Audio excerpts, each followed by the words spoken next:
திருச்சிற்றம்பலம். இன்றைக்கி நம்ம பார்க்கக்கூடிய ஊர் பேர் திருப்பங்கீலி அப்படின்னு சொல்லக்கூடிய ஊர். அங்கே எந்த சுவாமி இருக்கார் அப்படின்னு பார்த்தீங்கன்னா, சிவனோட பேர் வந்து நீலீஸ்வரேஸ்வரர் அப்படின்னும், அம்பாள் வந்து விஷாலாட்சி.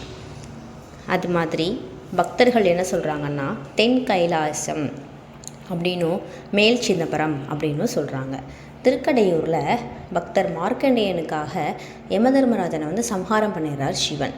இதனால் பூமியில் உயிர்களுக்கு வந்து மரணம் இல்லாமல் போனதுனால பூமாதேவியோட பாரம் தாங்க முடியலையாம்.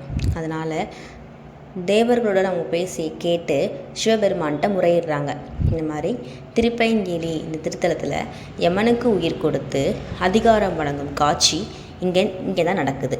அது மாதிரி குழந்தை உருவில் யமதர்மராஜா இங்கே தான் இருக்காங்க.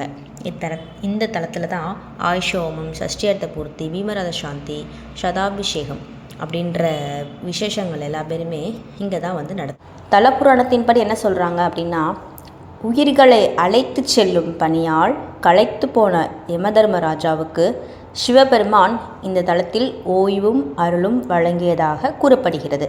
அதனால் இந்த தலம் மரண பயத்தை நீக்கும் அப்படின்னு ஒரு நம்பிக்கையாக இருக்குது.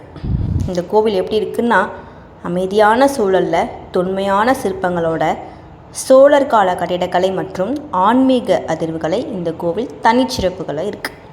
அதே மாதிரி வாழ்க்கையில் தடைகள் நீங்கி மன அமைதி வேணும் அப்படின்னா இந்த கோவிலுக்கு வரணும் அப்படின்னு சொல்கிறாங்க.